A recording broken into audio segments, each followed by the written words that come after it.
아멘. 지난주 공동의회 결과를 모두들 아시겠습니다만 찬성표가 3분의 1을 넘지 않아서 재신임이 부결되었습니다. 말씀드린 것처럼 이것은 하나님의 뜻입니다. 김도환 목사에게는 14년의 뉴저지 장로교회와의 동행을 끝내고 새로운 길을 준비하라 시는 음성이요, 또 교회에게는 김도환 목사와의 사역 시대를 끝내고 새로운 사역자와 또 새로운 시대를 열어가라 하는 주님의 음성입니다. 주님의 말씀처럼 새로운 시대를 열려면 중요한 것이 옛 시대를 잘 마무리하는 것이죠. 그 중에서도 무엇보다 모든 교우들의 마음속에 남은 상처와 앙금을 깨끗이 씻고 털어버리는 것이 중요합니다. 안타깝지만 공동의회를 앞두고 교우들 간에 찬성하시는 분, 반대하시는 분 사이에 이런저런 갈등이 없지 않았고 또 마음의 상처와 앙금이 남았을 수 있습니다. 지금도 씻기지 않은 채 남아 있을 수 있겠죠. 제가 당연히 이 모든 상처와 앙금을 씻어드릴 능력은 없습니다만 하나님의 말씀에는 치유와 회복의 소망이 있습니다. 그래서 오늘 우리는 주님의 음성을 들으면서 주님이 우리에게 어떤 빛을 비춰주시는지 주목해 보려고 합니다. 본문의 배경은 초대교회 선교사에서 일어난 가장 안타까운 사건 중 하나입니다. 사도행전 15장 후반부를 읽었는데요, 교회의 최초의 공식 선교사였던 바울과 바나바가 2차 선교여행을 떠나려는 시점에서 겪는 만나는 장애물을 소개합니다. 시점은 이제 2차 전도 여행 시작 시점 할 때인데요, 1차 전도 여행은 사도행전 13장 14장에 바울과 바나바가 안디옥 교회에 파송을 받아 소아시아 길리기아 지방을 돌아본 것으로 잘 끝이 났지요. 그리고 사도행전 15장에 이르면 이방 선교의 방향을 놓고 예루살렘 공의회에서 격론이 벌어집니다. 그 공의회가 끝난 직후에 바로 오늘 본문이 시작되는데요, 공의회가 끝난 며칠 후입니다. 36절을 보시면 며칠 후에 공의회가 끝나고 얼마 지나지 않아 바울이 바나바더러 말하되 우리가 1차 전도 여행 때 주의 말씀을 전했던 각 성으로 다시 가서 형제들이 어떠한가 방문하자 하여 이제 2차 전도 여행을 시작하려고 합니다. 바로 이때 문제가 발생합니다. 37절, 바나바는 마가라 하는 요한도 데리고 가고자 하나. 여기서 마가는 바나바의 외조카입니다. 마가에게는 바나바가 외삼촌이지요. 어머니 마리아의 오빠였는지 남동생이었는지는 정확히 안 나옵니다만 아무튼 마가라 하는 요한을 데리고 가려는데, 여기서 마가는 아람어식 이름이고 요한은 헬라식 이름입니다. 우리도 미국에서 두 가지 이름을 많이 쓰잖아요. 저는 도안, 데니, 킴. 도안은 한국 이름, 데니는 미국 이름, 킴은 우리 가족 이름이고, 그처럼 이 당시에도 마가, 아람어식 이름인 마가란 이름과 헬라인들을 만나면 쓰는 헬라식 이름 요한을 이 사람은 다 썼던 거죠. 그래서 이 마가라 하는 요한을 바나바는 데리고 가려는데 바울이 이를 반대하고 나서는 거예요. 왜인가? 38절, 바울은 밤빌리아에서 1차 전도 여행 때입니다. 자기들을 떠나 함께 일하러 가지 아니한 자를 데리고 가는 것이 옳지 않다 하여, 이 일로 바울과 바나바가 39절 서로 심히 다투어 피차 갈라서니, 얼마나 다툼이 심했던지 선교팀이 둘로 분열되는 결과를 맞이하는 거죠. 도대체 마가가 무슨 잘못을 했길래 이렇게 바울이 극렬히 반대하는가? 사도행전 13장으로 가보면 1차 전도 여행 때 있었던 일을 이렇게 소개합니다. 바울과 및 동행하는 사람들, 그 중에는 당연히 바나바도 있었을 테고 그들을 돕는 조력자들이 여럿 있었는데, 그들이 구브로 키프로스 섬의 항구 바보에서 배를 타고 튀르키예 남부 해안에 있는 밤빌리아 지방의 버가라는 타운에 이를 때쯤에 이 마가라 하는 요한은 그들에게서 떠나 고향인 예루살렘으로 돌아가 버린 거예요. 바로 이 일로 인해서 선교팀에 큰 문제를, 어려움을 가져다 준 거죠. 선교팀의 사기가 땅에 떨어졌겠죠. 선교팀을 이끄는 바울, 바나바 두 사람은 크게 실망하고 혹은 아마 바울은 화가 많이 났던 모양입니다. 이 일을 잊지 않고 있었기에 2차 전도 여행 때 마가가 또 따라 나서겠다니 바울에게는 이게 받아들일 수 없는 상황이었던 거예요. 마가는 이때 그러면 왜 전도 여행 중에 돌아가 버렸는가? 여러 가지 학자들의 설이 있는데 설득력이 있는 두 가지를 한번 소개해 드리자면, 첫 번째는 이 부잣집 도련님 마가에게 너무나 힘든 선교 여정이었기 때문일 가능성이 있습니다. 마가가 누구입니까? 마가의 다락방 할 때 그 마가예요. 그 말이 다락방이지 원래 팔레스틴의 주거 형태는 2층이 주된 주거지예요. 1층은 서민들은 가축을 키우는 집안에서 외양간을 따로 만들 수 없었기 때문에 가축을 키우는 공간이었고, 부자들은 외양간이 따로 있었기 때문에 1층이 보통 응접실, 저택, 부엌 이런 역할을 했습니다. 그리고 사람들이 모이는 건, 자는 건 다 2층이에요. 그러니까 이걸 왜 다락방이라고 했냐? 우리 조선시대 주거 형태에 2층이 없었기 때문에 1층 위에 있는 공간은 다 다락방밖에 없는 거예요, 생각에. 그래서 번역할 때 그렇게 한 것이지, 엄밀히 말하면 안방에 이런 뜻이라고 보시면 돼요. 근데 마가의 어머니 마리아의 집 안방에 몇 명의 성도들이 모였어요? 120명의 성도들이. 여러분, 세계에서 가정당 하우스의 면적이 가장 넓은 나라가 미국입니다. 여러분이 사는 이 땅, 이 미국에서도 여러분 중에 120명이 들어가는 집 가지신 분 계세요? 많지 않으실 거예요.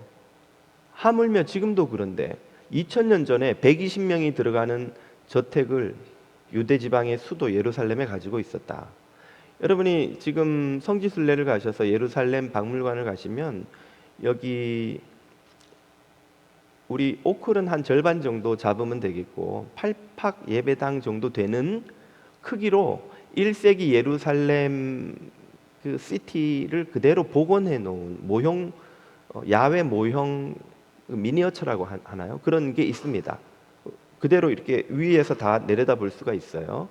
거기에 시온산 쪽에 있는 어퍼 시리가 있고 그 아래쪽으로 기드론 골짜기로 가는 로어 시리가 있어요. 로어 시리는 서민들 동네라서 집이 다 조그맣게 다다다다다 이렇게 붙어 있습니다. 그리고 어퍼 시리는 큰 저택들이 빽빽이 이렇게 자리 잡고 있는 부촌이에요. 여러분이 예루살렘에 가서 마가의 다락방 있던 곳으로 지금도 가보실 수가 있는데 거기가 바로 이 어퍼 시리에 있습니다. 그러니까 마가의 어머니 마리아는 여유 있는 집 마나님이셨다는 뜻이죠. 그 집에서 자랐으니 마가는 곱게 자란 도련님인 거예요. 그랬던 마가에게 이 선교 여행은 얼마나 힘이 드는가. 지금 배 타고 배멀미한 거 이런 것도 있겠지만 사도 바울이 나중에 자신의 사역을 회고하면서 쓴 표현을 보면 여러 번 파선하여 바다에서 죽을 뻔했고 강도의 위협과 들짐승의 위협과 배고프고 춥고 산을 넘고 옥에 갇히고 40에 한 대 감한 매를 여러 차례 맞고 그 묘사들이 그냥 하나하나가 다 정말 만만치 않은 여정이거든요. 그렇게 해서 막 배멀미하며 고생해서 겨우 안탈리아 튀르키예 남부 해안에 도착했는데 이 버가에서 비시디아 안디옥으로 1차 전도 여행의 경로죠. 거기를 가려면 중간에 커다란 산맥을 하나 넘어야 돼요. 제가 지금 기억이 잘 안 나는데 산맥 이름이, 이 산맥은 차로 지금 건너도 넘어도 하루 종일 가야 산맥을 넘지 못합니다. 하루는 중간에서 자야 돼요. 그 정도로 높고 험한 산맥인데 그걸 그 당시에는 어떻게 건넜겠어요? 걸어서 당연히 그 산맥 앞에 서가지고 마가가 이렇게 보니까 기가 막힌 거예요. 와, 지금까지도 녹초가 돼서 정말 죽겠는데 저걸 넘어야 돼요? 아마 이래서 돌아가 버리지 않았을까 하고 학자들이 생각합니다. 또 한 가지 가능성은 바울과 마가의 신학적 차이 때문일 거라는 추측입니다. 마가는 예루살렘에서 나서 자란 100% 주이시 유대인이죠. 당연히 유대주의적 사고를 가졌을 테고, 마가의 입장에서는 바울이 이방인에게 아무런 율법 준수를 요구하지 않고 믿기만 하면 구원 얻는다고 복음을 전하는 것이 이해하기 힘들었을 가능성이 있습니다. 그래서 이 신학적 충돌 때문에 마가가 그만 돌아와 버렸고, 그랬다면 사도행전 15장에서 있었던 예루살렘 공의회 때 마가의 반대편에서 율법 준수를 이방인에게도 요구해야 한다고 주장했던 바리새파 출신 유대인 기독교인들 중에 마가가 아마 서서 논쟁을 했었을 수도 있어요. 그랬다면 더더욱 바울의 입장에서는 이 마가의 신학적 입장이 자신의 선교에 짐이 된다고 생각했을 가능성이 있겠죠. 이래서 마가가 돌아와 버렸고 바울이 데리고 가려 하지 않는다고 보는 학자들도 있습니다. 아무튼 이런 이유로 마가를 데리고 가는 것이 바울과 바나바에겐 서로 양보할 수 없는 문제가 되어버렸습니다. 두 사람이 격렬히 다투어서 선교팀이 분열되는 지경에까지 이르는데, 여기에는 제가 볼 때 두 사람의 개인적 성향차도 한몫한다고 봅니다. 바나바는 성경에서 묘사될 때 항상 착한 사람으로 묘사돼요. 바나바는 착한 사람이라 성령과 지혜가 충만하더니, 바나바는 권위자라 권면하고 위로하는 사람이니, 바나바는 항상 이 상처난 사람을 혹은 연약한 사람을 잘 보듬는 그런 사람으로 묘사되는데, 이런 캐릭터를 요즘엔 그 릴레이션십 오리엔티드 된 캐릭터라고 묘사하죠. 관계 중심적인 사람이에요. 바나바는 사람과의 관계가 너무 중요해서 하루 종일이라도 다른 사람 이야기를 들어줄 수 있는 그런 캐릭터의 사람인데 반해서 바울은 태스크 오리엔티드 된 캐릭터이죠. 일 중심적인 사람이에요. 바울은 어떻게 자신을 소개합니까? 나는 바리새인 중에 바리새인이요 가말리엘 문하요. 이 말은 나는 예일대학교 박사과정을 전액 장학금으로 졸업했습니다 하는 거하고 비슷해요. 공부를 해도 엄청 열심히 하고 잘했고 똑똑했고, 바울은 뭘 해도 헌신하는 사람입니다. 교회를 박해하는 것도 앞장서서 누가 시키지도 않는데 대제사장을 찾아가서 추천서를 받아다가 멀리 다메섹까지 쫓아가 자기가 기독교인들 잡아오겠다고 가다가 주님을 만난 거 아닙니까? 주님을 만난 후에는 또 복음을 전하는데 또 얼마나 열심인지, 그 전에 박해했던 것만큼이나 뜨겁게 교회를 섬기고 복음을 전해서 막 목숨을 아끼지 않고 온 천지를 돌아다니면서 세상 끝까지 내가 서바나까지 가겠다고, 오늘날의 스페인까지 복음을 전하러 가겠다고 로마 교회에다가 편지를 쓰는 대목도 있죠. 그렇게 열심인 사람이고, 이 바울에겐 태스크, 자신의 미션인 사명이 너무 중요한 거예요. 주님이 맡기신 이 사명을 감당하려면 1분 1초를 아껴서 전력 투구를 해야 되는데, 마가와 같은 철부지 골칫덩어리를 또 데리고 가다가 중간에 또 돌아와 버리면 어떡해? 혹은 자기랑 신학적 입장이 안 맞는다고 내가 전도할 때마다 옆에서 왜 율법은 안 가르치냐고 계속 문제를 삼으면 어떡해? 바울은 상상할 수도 없는, 상상하기도 싫은 그런 상황이 또 벌어지는 거예요. 마가 때문에. 이 바나바와 마가의 다툼을 재밌게 묘사한 카툰을 제가 찾다 보니까 이런 카툰이 있더라고요. 은혜 하면서 왜 당신은 은혜를 바울, 이복의 바울, 왜 은혜롭게 좀 마가를 받아주면 안 돼? 바나바 선생님, 은혜도 좋지만 저 철부지 골칫덩어리 또 데리고 갔다가 선교지에서 얼마나 고생했던 거 기억 안 나세요? 또 무슨 일을 겪을 줄 알고 또 데리고 가자는 겁니까?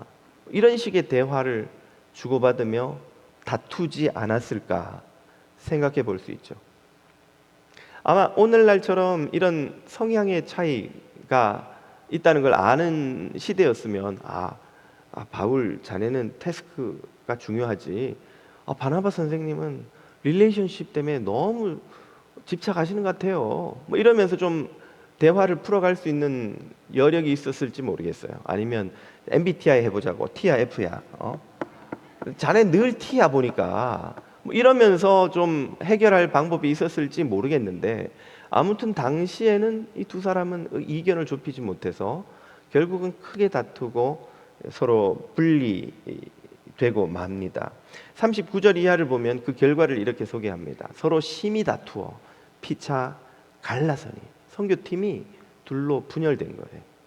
바나바는 그래서 마가를 데리고 배 타고 1차 전도 여행 때 제일 먼저 방문했던 키프로스 섬, 그 자신의 고향이기도 한 구브로로 가고, 반면에 바울은 마가 대신 신라를 택한 후에 형제들에게 주의 은혜의 부탁함을 받고 육로로 수리아와 길리기아 지방으로 거쳐가며 교회들을 견고하게 하니라.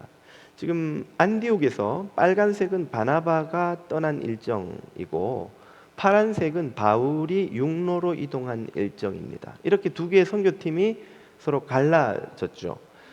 이후에 이 두 선교팀은 어떻게 되었는가? 바울의 행적은 그의 선교팀에 후에 합류한 누가의 기록에 의해서 오늘 우리가 사도행전을 통해 자세히 알 수가 있습니다. 하지만 바나바의 선교팀에는 누가와 같은 기록자가 없었던 것 같아요.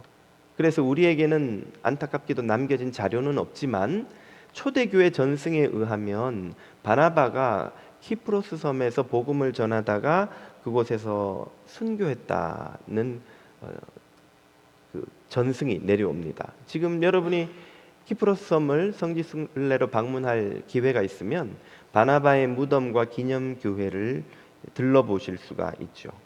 아무튼 두 사람의 다툼으로 인한 선교팀의 분열은 이마저도 하나님이 사용하셔서 선교에 합력해서 선이 되도록 유익하게 쓰셨음에 틀림이 없습니다만, 그럼에도 불구하고 초대교회 선교 역사가 시작되는 이 시점에서 벌어진 참 안타까운 일이 아닐 수 없죠.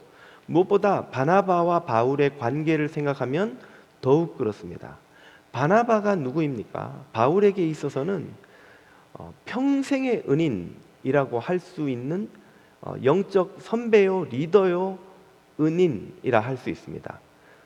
사울이 다메섹 가다가 회심한 후에 복음을 전하려니까 사람들이 그를 믿지도 않고 또 그에게 크레딧을 주지도 않는 거예요. 아니 그냥 뭐 예수 믿는 사람이 와서 복음을 전하겠다 해도 당신이 주님을 어떻게 합니까? 물어보고 싶을 텐데, 이때까지 교회를 박해하던 사람이 갑자기 와서 복음을 전하려니 누가 믿겠어요? 그래서 사울에게 필요했던 게 뭐냐면 당시 초대교회의 복음에 관한 최종적 권위를 가졌던 예루살렘의 사도들의 인정이었습니다. 그런데 사도행전 9장 이후를 보면 예루살렘에 있는 사도들마저 사울의 회심을 의심하고 또 한편으로는 두려워서 사울을 안 만나려고 하는 거예요. 그때 그 사울을 데리고 직접 사도들에게 찾아가서 이 사람의 회심이 진짜고 이 사람은 우리 교회의 유익한 일꾼이 될 수 있다고 바울을 보증해 준 사람이 누구입니까? 바로 바나바예요. 바나바가 없었으면 바울은 이 복음 전도자의 자격도 얻지 못했을 터이고, 그 이후에도 사도행전 12장 말미에 가면 고향 다소에서 은둔 생활을 하고 있던 바울을 스카웃해서 안디옥 교회에 데리고 가서 사역에 대비시킨 사람이 누군가? 바로 바나바입니다. 그래서 사도행전 13장을 보면 안디옥 교회 지도자들을 쭉 소개하면서 바나바와 누구와 바울이 거기에 있었더라. 이 말은 담임 목사 바나바와 부교육자 누구 있는데 교육 전도사 중에 바울도 있었더라, 이런 뜻이에요. 권위로 비하자면 바나바와 바울은 비교할 수 없고, 바나바가 없었으면 사도 바울도 없었다고 해도 과언이 아닐 정도로 많은 은혜를 입었어요.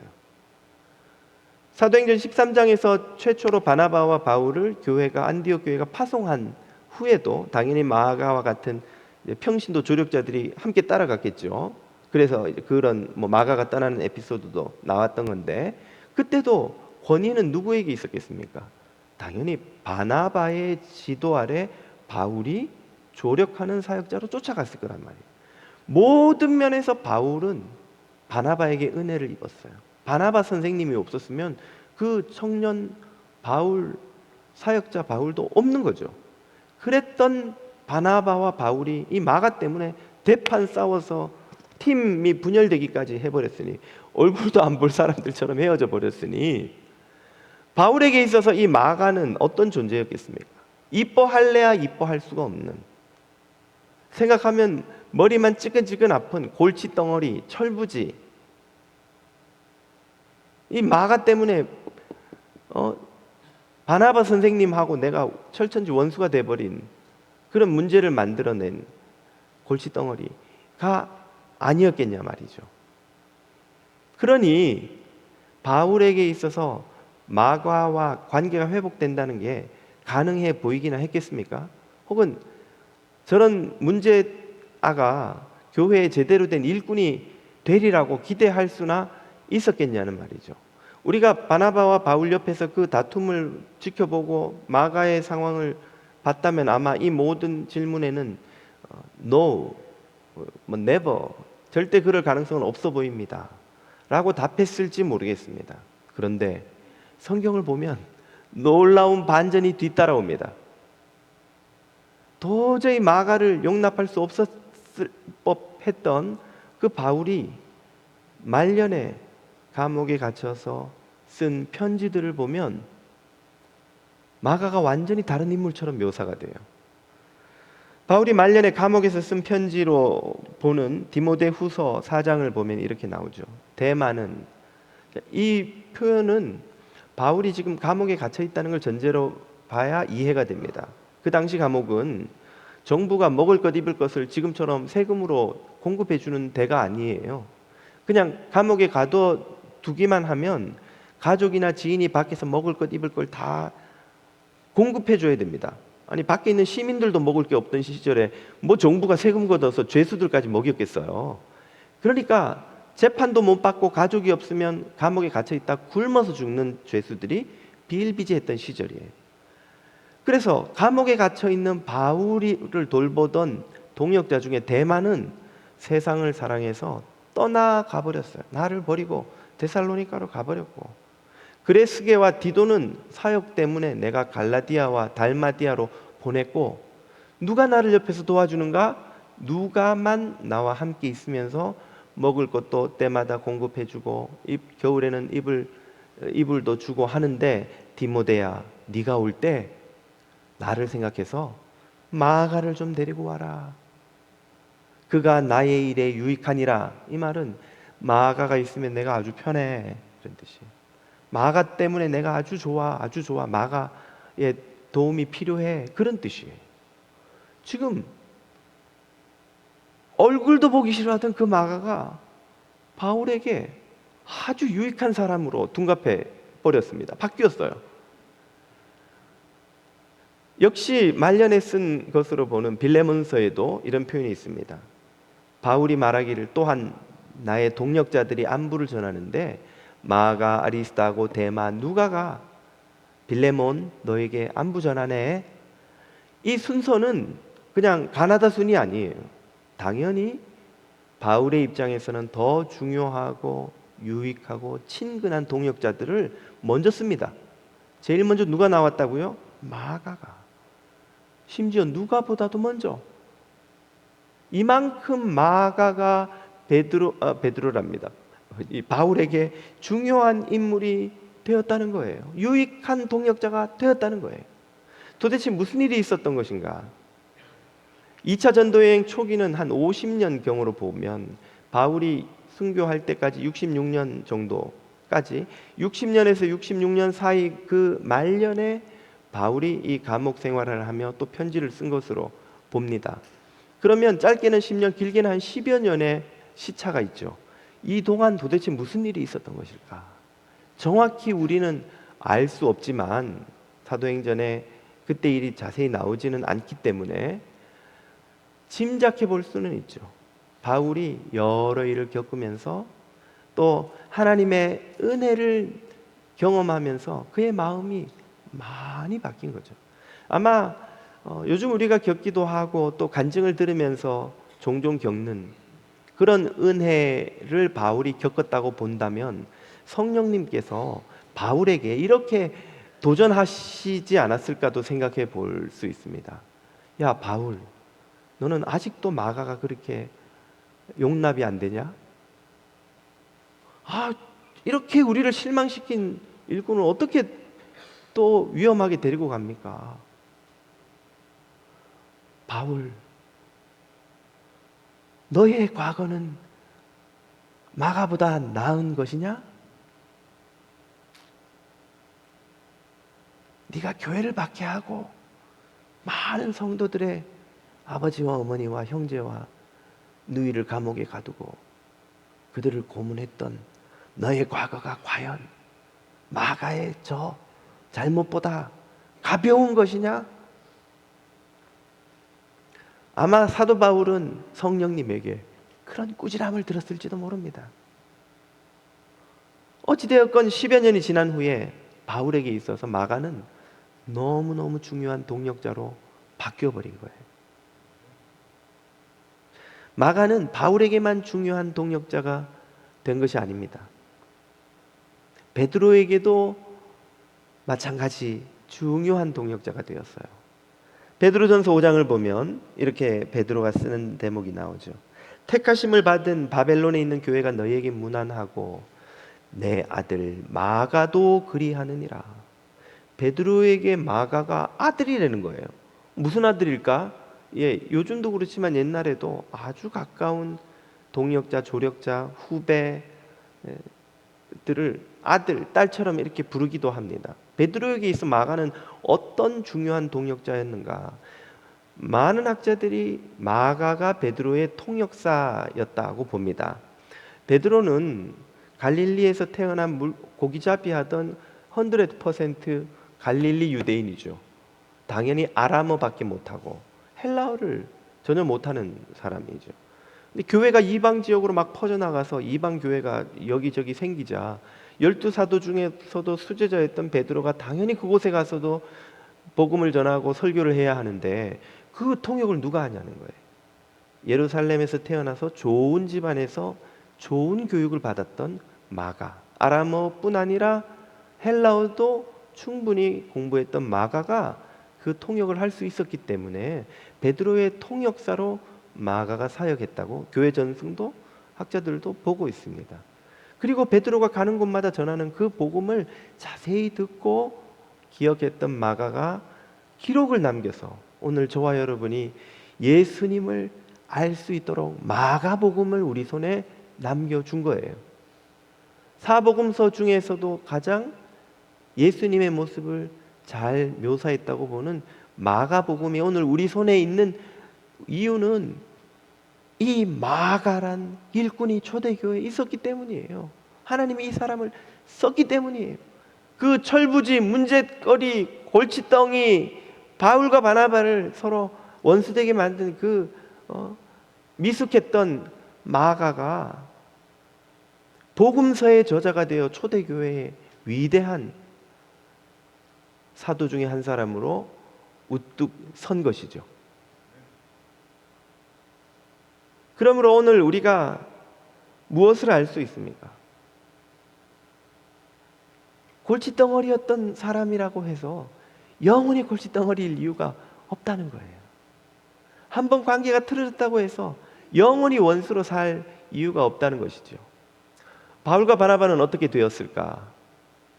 바나바는 바울을 그때 헤어지고 다시 만나지 못했던 것 같습니다.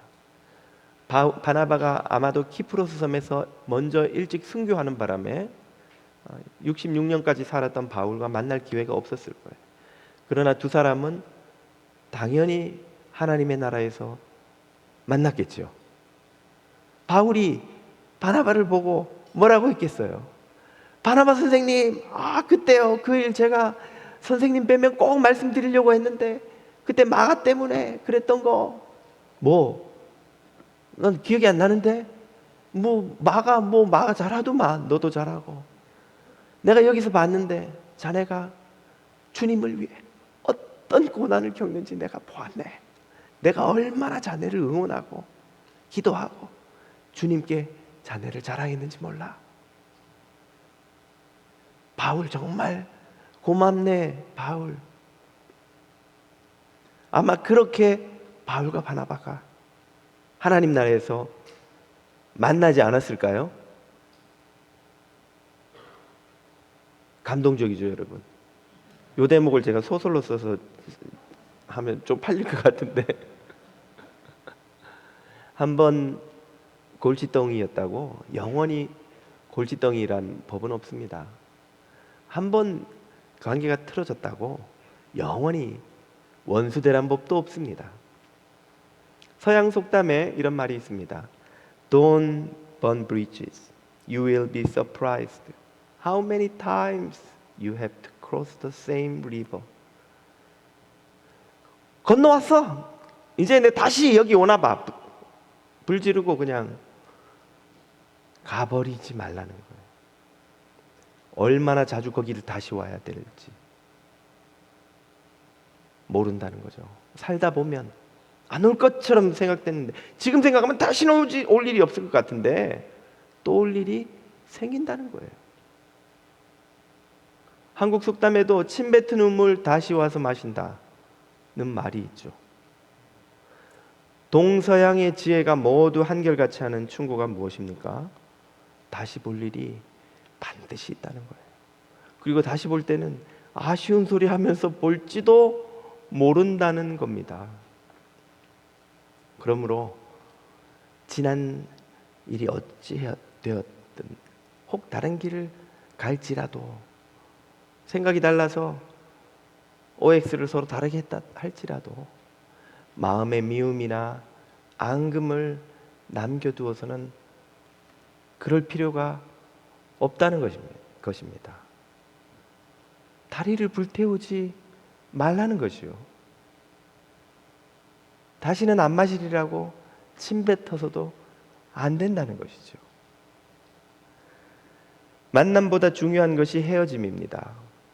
왜냐하면 우리의 기억은 대부분 헤어지는 순간으로 도배되기 때문이죠. 만남의 순간은 헤어짐의 순간에게 덮여버립니다. 도저히 회복될 것 같지 않다면, 다시는 안 볼 것 같다면 이 바울과 마가의 관계를 한번 생각해 보십시오. 그리고 우리 주님이 어떤 분이신지를 한번 생각해 보십시오. 주님은 우리의 화평이신지라 둘로 하나를 만드사 원수된 것 곧 중간에 막힌 담을 자신의 피 흘리고 찢기신 육체로 허무시는 분입니다. 이 원수된 자들은 서로를 개처럼 여기던 유대인과 이방인들이에요. 그들이 그리스도의 복음 아래서 한 교회 공동체를 이루어 하나님을 섬깁니다. 또 이 원수된 것은 하나님에게 죄악으로 원수된 우리 죄인들입니다. 예수님의 보혈로 도저히 용서받을 수 없던 우리가 주님에게 용서받은 자녀여 천국 백성이 되지 않았습니까? 영국 시인 알렉산더 포프는 실수는 인간이 하는 것이요 용서는 하나님이 하는 것이다 라고 썼습니다. 우리 인간은 늘 실수합니다. 늘 잘못을 저지르지요. 그러나 하나님을 닮은 이들은 용서를 합니다. 긍휼히 여깁니다. 미워하지 않습니다. 우리 마음에 남은 어떤 앙금이든 상처든 혹은 미움이든 분노든 우리의 힘으로는 씻을 수 없지만 우리가 섬기는 주님은 씻기는 능력이 있는 줄 믿습니다. 우리는 하나님을 닮은 자녀들이고 하나님의 나라에서 다 같이 만날 사람들이죠. 그렇기에 우리 주님이 주시는 이 회복의 소망을 잃지 않는, 결코 던져버리지 않는, 다리를 불태우지 않는 저와 여러분 다 되시기를 주님 이름으로 축복합니다.